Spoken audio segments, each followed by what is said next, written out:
নমস্কাৰ মৰমৰ ছাত্ৰ ছাত্ৰীসকল আজি হৈ যোৱা বিজ্ঞান অৰ্থাৎ জেনেৰেল সায়েন্সৰ এই মেট্ৰিকৰ যি পৰীক্ষাৰ যি 45টা এমচিকিউৰ সলভ এমচিকিউ কেইটা মই তোমালোকক দিবৰ কাৰণে চেষ্টা কৰিম। এই ক্ষেত্ৰত তোমালোকৰ যি কুৱেশ্যন পেপাৰৰ লগত মিলাই চাই তোমালোকে এই 45টা এমচিকিউৰ ভিতৰত কিমানটা এমচিকিউ কাৰেক্ট হ'ল সেইটো তোমালোকে চাবৰ কাৰণে চেষ্টা কৰা আৰু ইয়াৰ লগত মিলাই তোমালোকে কিমান নম্বৰ পাবৰ কাৰণে সক্ষম হ'বা এইটো তোমালোকে এটা এই অনুমান কৰি ল'বৰ কাৰণে সক্ষম হ'বা। গতিকে আহাচোন আমি 2024 চনৰ যি HSLC এক্সামৰ যি এই জেনেৰেল সায়েন্সৰ কুৱেশ্যন অৰ্থাৎ 27 ফেব্ৰুৱাৰীত হৈছে সেই কুৱেশ্যন পেপাৰখনৰ 45টা এমচিকিউ মিলাই চাবৰ কাৰণে চেষ্টা কৰোঁ। ইয়াত মই তোমালোকক কুৱেশ্যনবিলাক মাৰ্টি নিদিওঁ, খালি কুৱেশ্যন নাম্বাৰটো ক'ম আৰু তাৰ উত্তৰটো কৈ যাবৰ কাৰণে চেষ্টা কৰিম। তোমালোকৰ 45টা কুৱেশ্যন আছে। 1 নম্বৰ কুৱেশ্যনটোৰ যিটো এনচাৰটো হ'ব ডি নম্বৰ অপশ্যনটো। 2 নম্বৰ যিটো দুই নম্বৰ কুৱেশ্যনটোৰ এনচাৰটো হ'ব ইয়াৰো এনচাৰটো হ'ব তোমালোকৰ ডি নম্বৰ অপশ্যনটো।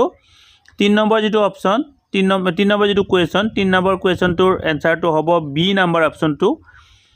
4 নম্বৰ যিটো কুৱেশ্যনটোৰ অপশ্যনটো হ'ব চি নম্বৰ অপশ্যনটো। 5 নম্বৰ যিটো কুৱেশ্যনটোৰ অপশ্যনটো হ'ব বি নম্বৰ অপশ্যনটো। 6 নম্বৰ যিটো কুৱেশ্যনটোৰ অপশ্যনটো হ'ব বি নম্বৰ অপশ্যনটো। 7 নম্বৰ যিটো কুৱেশ্যনটোৰ অপশ্যনটো হ'ব এই চি নম্বৰ অপশ্যনটো। 8 নম্বৰ যিটো কুৱেশ্যনটোৰ উত্তৰটো হ'ব চি নম্বৰ অপশ্যনটো। 9 নম্বৰ যিটো কুৱেশ্যনটোৰ উত্তৰটো হ'ব এ নম্বৰ এনচাৰটো। 10 নম্বৰ যিটো কুৱেশ্যনটোৰ এনচাৰটো হ'ব বি নম্বৰ অপশ্যনটো। 11 নম্বৰ যিটো কুৱেশ্যনটোৰ এনচাৰটো হ'ব চি নম্বৰ অপশ্যনটো। তাৰপিছত 12 নম্বৰ যিটো কুৱেশ্যনটোৰ এনচাৰটো হ'ব ডি নম্বৰ অপশ্যনটো। 13 নম্বৰ যিটো কুৱেশ্যনটোৰ অপশ্যনটো হ'ব উত্তৰটো হ'ব বি নম্বৰ অপশ্যনটো। 13 নম্বৰটো হ'ব বি। 14 নম্বৰ যিটো কুৱেশ্যনটোৰ উত্তৰটো হ'ব বি নম্বৰ অপশ্যনটো। 15 নম্বৰ যিটো কুৱেশ্যনটোৰ উত্তৰটো হ'ব বি নম্বৰ অপশ্যনটো। 16 নম্বৰ যিটো কুৱেশ্যনটোৰ উত্তৰটো হ'ব বি নম্বৰ অপশ্যনটো বি। 17 নম্বৰ যিটো কুৱেশ্যনটোৰ এনচাৰটো হ'ব এ নম্বৰ অপশ্যনটো। 18 নম্বৰ যিটো কুৱেশ্যনটোৰ এনচাৰটো হ'ব ডি নম্বৰ অপশ্যনটো। তাৰপিছত 19 নম্বৰ যিটো কুৱেশ্যনটোৰ এনচাৰটো হ'ব চি নম্বৰ অপশ্যনটো।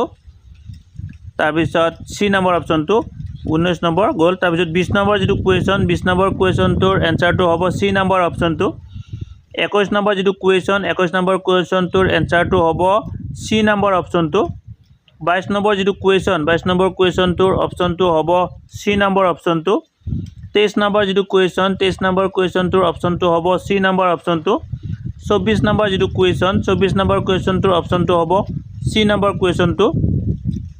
25 নম্বৰ যিটো কুৱেশ্যনটোৰ অপশ্যনটো হ'ব বি নম্বৰ অপশ্যনটো। গতিকে মৰমৰ ছাত্ৰ ছাত্ৰীসকল এতিয়ালৈকে তোমালোকক 25টা কুৱেশ্যনৰ কথা ক'লোঁ। তোমালোকে আমাৰ ফেচবুক পেজ নলিনীকান্ত ডেকা পেজ ভিডিঅ' ডেছক্ৰিপশ্যনত লিংক দিয়া থাকিব, তোমালোকে পেজটো ফ'ল' কৰি ল'বা।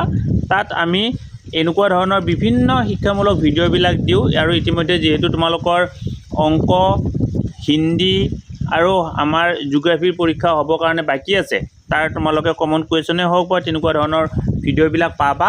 গতিকে তোমালোকে আমাৰ ফেচবুক পেজ নলিনীকান্ত ডেকা ভিডিঅ' ডেছক্ৰিপশ্যনত লিংক দিয়া থাকিব, তোমালোকে ফ'ল' কৰি ল'বা। তাৰপিছত তোমালোকৰ 26 নম্বৰ যিটো প্ৰশ্নটোৰ এই উত্তৰটো হ'ব বি নম্বৰ অপশ্যনটো।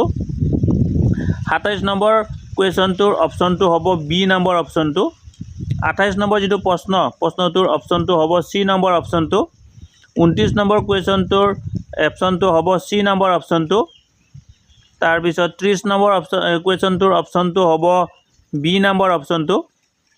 30 নম্বৰ কুৱেশ্যনটোৰ অপশ্যনটো হ'ব 29টোৰ কি বুলি ক'লোঁ 28টোৰ C টো হ'ব অকমান যদি খেলিমেলি হৈছে 27টোৰ B 28টোৰ C 29টোৰ C 30 নম্বৰটোৰ হ'ব B 31 নম্বৰ কুৱেশ্যনটোৰ হ'ব A তাৰ পিছত 32 নম্বৰ কুৱেশ্যনটোৰ এনসাৰটো হ'ব D 33 নম্বৰ কুৱেশ্যনটোৰ এনসাৰটো হ'ব D 33 নম্বৰৰ এনসাৰটো হ'ব D 34 নম্বৰ কুৱেশ্যনটোৰ এনসাৰটো হ'ব A 35 নম্বৰ কুৱেশ্যনটোৰ এনসাৰটো হ'ব A 36 নম্বৰ কুৱেশ্যনটোৰ এনসাৰটো হ'ব 36 নম্বৰৰ এনসাৰটো হ'ব B 37 নম্বৰ কুৱেশ্যনটোৰ এনসাৰটো হ'ব B 38 নম্বৰ কুৱেশ্যনটোৰ এনসাৰটো হ'ব A 39 নম্বৰ কুৱেশ্যনটোৰ এনসাৰটো হ'ব A 40 নম্বৰ কুৱেশ্যনটোৰ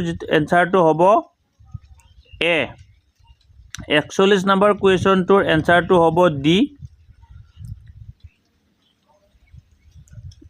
41 নম্বৰটোৰ হ'ব D তাৰ পিছত 42 নম্বৰ কুৱেশ্যনটোৰ এনসাৰটো হ'ব C 43 নম্বৰ কুৱেশ্যনটোৰ এনসাৰটো হ'ব A 44 নম্বৰ কুৱেশ্যনটোৰ এনসাৰটো হ'ব A আৰু 45 নম্বৰ যেটো কুৱেশ্যন 45 নম্বৰ কুৱেশ্যনটোৰ এনসাৰটো হ'ব C গতিকে মৰমৰ ছাত্ৰ ছাত্ৰীসকল এনেকুৱা ধৰণে আমি তোমালোকক এই প্ৰশ্নকেইটাৰ উত্তৰ দিবৰ কাৰণে চেষ্টা কৰিলো তোমালোকে আমাৰ এই ইউটিউব চেনেল ষ্টুডেণ্টছ কুইন এছামৰ জৰিয়তে ইতিমধ্যে হৈ যোৱা যিকিটা পৰীক্ষা তোমালোকৰ অসমীয়া সমাজ বিজ্ঞান জেনাৰেল সায়েন্স আৰু লগতে তোমালোকৰ ইংলিছ ইয়াৰ লগত জড়িত বিভিন্ন প্ৰশ্নসমূহৰ উত্তৰ পাবৰ কাৰণে সক্ষম হৈছে কমন কুৱেশ্যন পাবৰ কাৰণে সক্ষম হৈছে লগতে তোমালোকৰ সলভ এমসিকিউ পাবৰ কাৰণে সক্ষম হৈছে কাইলৈ তোমালোকৰ বন্ধ আছে পৰহিলৈ অৰ্থাৎ 29 তাৰিখে যেহেতু তোমালোকৰ অংকৰ এক্সাম আছে গণিতৰ পৰীক্ষা আছে